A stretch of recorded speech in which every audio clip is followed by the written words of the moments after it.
द्रौपदी मुर्मू, महामहिम द्रौपदी मुर्मू के खिलाफ कांग्रेस नेता अधीर रंजन चौधरी के जिस अभद्र भाषा का इस्तेमाल किया, उसकी गूंज अब दिल्ली के बाहर भी सुनाई देने लगी है।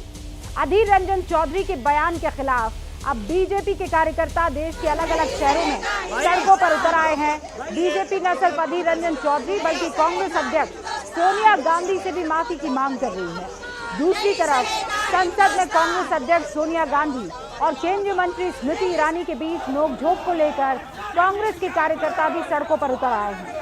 कांग्रेस कार्यकर्ताओं ने स्मृति ईरानी पर बदसलूकी का आरोप लगाते हुए पीएम नरेंद्र मोदी से माफी की मांग की। यानी दोनों पार्टियां एक दूसरे से माफी की मांग कर रही है। लेकिन इन सब के बीच जिनको माफी मांगनी चाहिए, यानी अधीर रंजन चौधरी, उन्होंने अभी तक औपचारिक रूप से ना तो देश से माफी मांगी है और ना ही राष्ट्रपति द्रौपदी मुर्मू से। कह रहे हैं कि राष्ट्रपति जब मिलने का समय देंगी तब जाकर उनसे माफी मांगूंगा। कहते हैं कि बीजेपी के पाखंडियों से मैं माफी नहीं मांगूंगा। इसके अलावा भी अलग अलग तरह की बातें वो कर रहे हैं, लेकिन माफी नहीं मांग रहे हैं।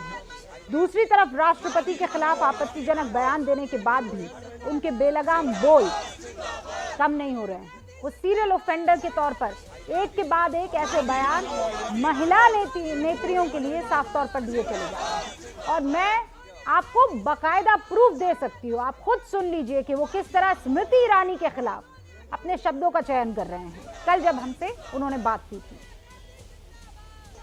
मैडम घूमकर रूमा देवी से पूछने गए, रूमा देवी जी आप क्यों मेरे ऊपर गुस्सा कर रहे हैं, आप लोगों को क्या हुआ, मैं क्या किया? तो बस कहां से आ गया बार मिनिस्टर। दादा फिर आरोप लग जाएगा कि आप बार मिनिस्टर कह रहे हैं। मतलब जिन उनके खिलाफ ये इल्जाम है, इसलिए कहते हैं मना कर दो। मैं इसको मना करते हैं, अगर बार मिनिस्टर मतलब ये चालू भाषा हो गए, ठीक है, काट दो। चालू भाषा हो गया तो काट दीजिए। तो आप ऐसी बातें कहते क्यों हैं जिसको आपको वापस लेना पड़ जाता है? अधीर बाबू, बार मिनिस्टर कहने का क्या मतलब होता है? और इसी तरह अधीर रंजन चौधरी ने कभी निर्मला सीतारामन को निर्बला सीतारामन कह दिया। अब अपने बयानों को लेकर हंगामे के बाद वो सुधर जाते तो फिर समझ में आता। आखिर कब तक आउट ऑफ कंट्रोल रहेंगे अधीर बाबू? कब तक कांग्रेस उनको बचाती रहेगी और कब तक एक माफी के बदले मुद्दे को भटकाती रहेगी? आज हुंकार सीधा इन्हीं सवालों पर है। प्रेम शुक्ला आपसे कुछ ही देर में हमारे साथ जुड़ेंगे। यहाँ स्टूडियो में अलका लांबा जी हमारे साथ जुड़ चुकी हैं, राष्ट्रीय प्रवक्ता हैं कांग्रेस की। अजय आलोक जी जुड़ चुके हैं, राजनीतिक विश्लेषक है। पंकज शर्मा जी जुड़ चुके हैं, राजनीतिक विश्लेषक हैं। आप सभी का बहुत बहुत स्वागत है। अलका जी, माफी मांगकर ये मामला क्यों नहीं खत्म कर दिया जाता है? देश की राष्ट्रपति के लिए अभद्र और सम्मानजनक शब्दों का इस्तेमाल हुआ था। आप खुद एक महिला हैं, आपने तमाम महिलाओं के मुद्दों पर अपनी आवाज बुलंद की है।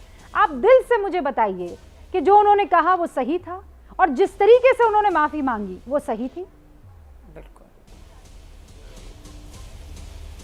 रूपिका जी, आपने सही याद दिलाया कि आप और हम महिलाएं हैं और बिल्कुल राष्ट्रपति के पद का उस पर कोई भी बैठा हो, दलित हो, मुस्लिम हो, आदिवासी हो, पुरुष हो, महिला हो, सम्मान होना चाहिए उसके पद के प्रति, बिल्कुल होना चाहिए।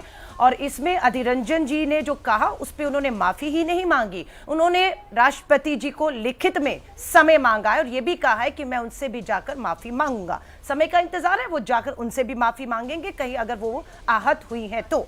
अब रूपिका, हम लोग उम्मीद कर रहे हैं, आपने सही कहा, ये जितने विवाद पहले के 50 करोड़ की गर्लफ्रेंड प्रधानमंत्री जी ने कहा, कांग्रेस की विधवा प्रधानमंत्री जी ने कहा, बहुत से बात इधर उधर हुई है, लेकिन टारगेट कौन हुआ है रूपिका जी? महिलाएं हुई हैं। ये आप और हम जानती हैं, चाहे इधर से हो चाहे उधर से हो, वार हमेशा महिलाओं पर हुआ है ना। अब मैं अगर माफी की बात करती हूं तो बिल्कुल आज किसी के कहने पर विवाद है, किसी के करने पर विवाद नहीं होता है।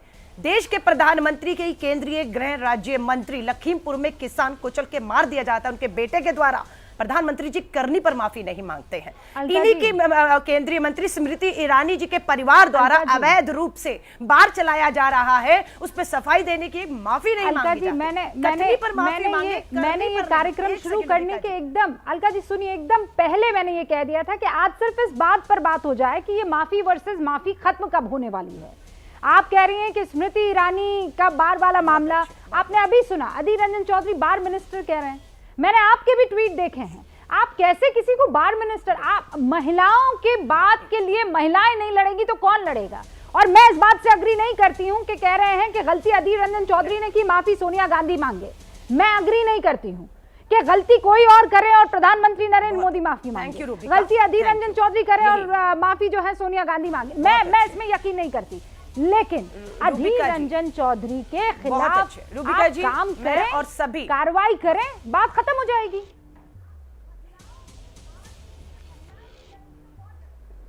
बिल्कुल रूबिका जी, अधीर रंजन जी ने कह दिया, मैंने माफी मांगी है, प्रधानमंत्री जी से समय लिया है, अगर उससे भी संतुष्ट ना हो, उन्होंने तो एक कदम कहा है, सूली चढ़ा दीजिएगा, मुझे फांसी दे दीजिएगा, विवाद खत्म होना चाहिए ना। लेकिन श्रीमती सोनिया गांधी जी, रूबिका जी, इस बात की मैं तारीफ करती हूँ, 75 साल से ऊपर की वो महिला है, कांग्रेस की राष्ट्रीय अध्यक्ष हैं, सांसद है सम्मानित, उस महिला के साथ किस तरीके का दुर्व्यवहार संसद में किया गया। सोनिया गांधी माफी, सोनिया गांधी, अरे लखीमपुर खीरी में हमारी बेटी, सॉरी उन्नाव में हमारी बेटी का आपके विधायक ने बलात्कार किया, आपने बचाया, स्मृति ईरानी ने माफी मांगी।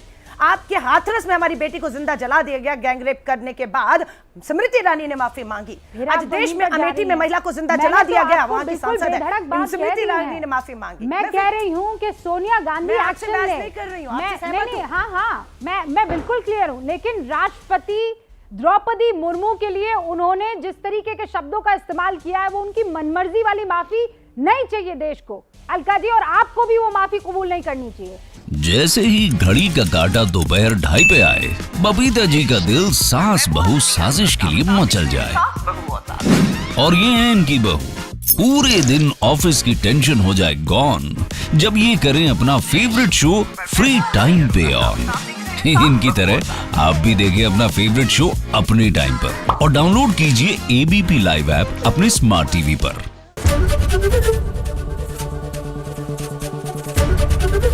एबीपी न्यूज आपको रखे आगे।